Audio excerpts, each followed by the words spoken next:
mitigasi bencana yang bertujuan memberikan informasi-informasi mengenai bencana yang telah terjadi.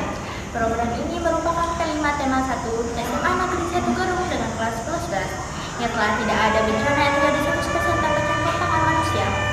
Bersama saya, Bayi Ermana Lili Suci, Tasya Salsabila Yondini.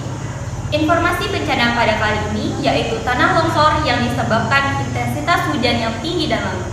Tanah longsor sendiri merupakan salah satu jenis gerakan massa tanah atau bebatuan ataupun pencampuran keduanya, menuruni atau keluar lerengnya akibat dari terganggunya kestabilan tanah atau bebatuan penyusun lereng tersebut. Tanah longsor terjadi karena ada gangguan kestabilan pada tanah atau bebatuan lereng tersebut.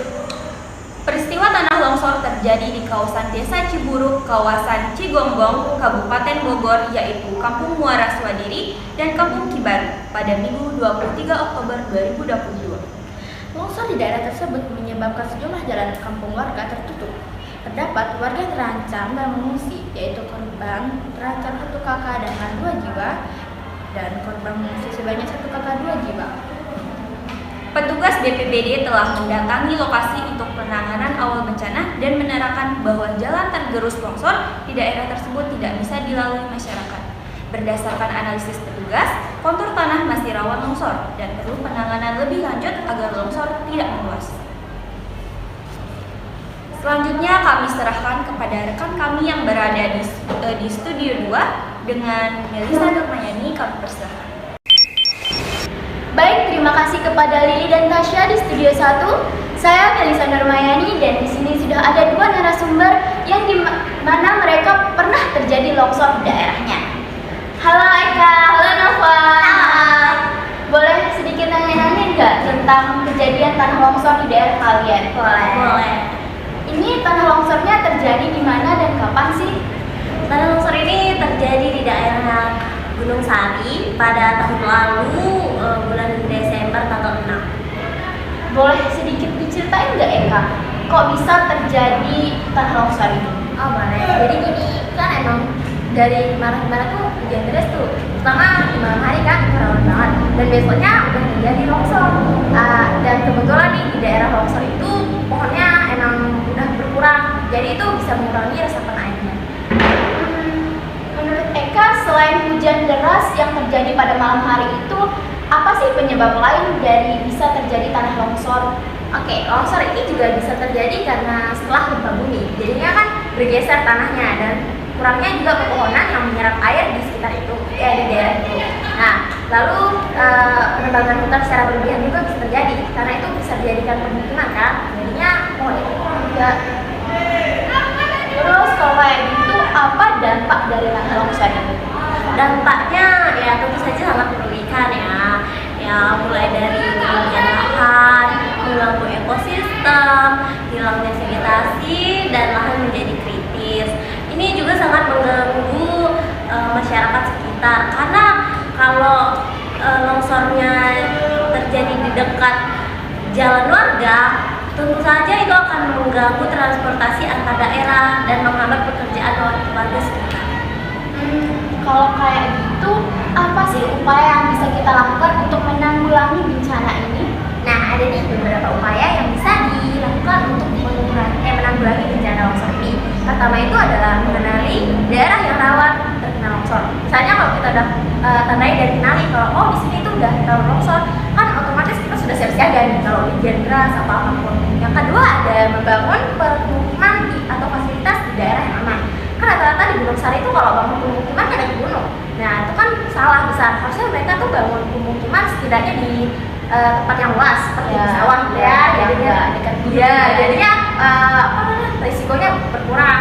Terus yang terakhir ada menjaga drainase. Nah ini fungsinya adalah untuk menjauhkan air dari lereng, menghindari air masuk ke dalam lereng dan menguras air di dalam lereng. Kalau dari Nova ada yang mau ditambahin nggak upaya untuk menanggulangi bencana tanah longsor ini? Kalau dari saya sih ya mungkin ada sedikit ya, kayak misalkan menggunakan fondasi yang kuat ketika mendirikan sebuah bangunan, karena kalau kita nggak menggunakan fondasi yang kuat ya rumahnya bakal hancur kalau ada gempa tiba-tiba ya hancur. Nah terus juga membuat tanah sering dengan sistem drainase yang tepat. Jadi kita tuh harus membuat drainase itu yang tepat, jangan ugal-ugalan, asal-asalan. Kita harus tahu dari awal gimana Iya. buatnya. Ya, cuma itu aja sih dari saya. Kalau saya juga ada yang nambahin nih sedikit. Kan di sini tadi ada yang bilang kalau salah satu penyebab tanah longsor itu karena kurangnya pohon di daerah tersebut. Maka dari itu, ketika kita mengetahui bahwa daerah tersebut kekurangan pohon, kita harus melakukan penanaman kembali agar daerah tersebut ditanami pohon-pohon, sehingga ketika hujan deras tidak mudah terjadinya bencana seperti tanah longsor ini. Baik, mungkin begitu saja ya dari kita bertiga. Terima kasih. Ingat, tidak ada bencana yang 100% terjadi tanpa campur tangan manusia. Kami kembalikan ke studio 1. Terima kasih. Baik, terima kasih Melisa.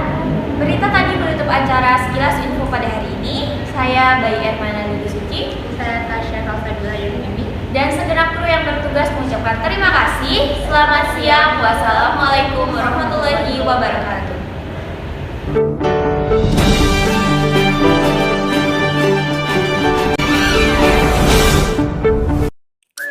Kesimpulan profil pelajar Pancasila yang kami dapat setelah membuat video tersebut atau video ini adalah 1. Beriman dan bertakwa kepada Tuhan Yang Esa. Karena tanpa adanya keyakinan dan tanpa adanya doa, video ini tidak dapat kami selesaikan. Yang kedua, berakhlak mulia. Disebabkan karena dalam pembuatan video ini banyak sekali masukan-masukan yang kami dapat dan saling menghormati pendapat satu sama lain. Yang ketiga, gotong royong, di mana di dalam tugas ini kami bekerja sama dalam pembuatan video ini dengan cara membagi tugas masing-masing sehingga lebih cepat selesai. Yang keempat, kreatif, karena dalam pembuatan video ini kami berusaha dan dituntut untuk mempunyai kreativitas sendiri agar bisa menyelesaikan tugas ini. Yang kelima, bernalar kritis. Sebab dalam pembuatan video ini banyak hal yang harus kami siapkan sehingga kami dituntut untuk berpikir cepat. 7. Profil pelajar Pancasila.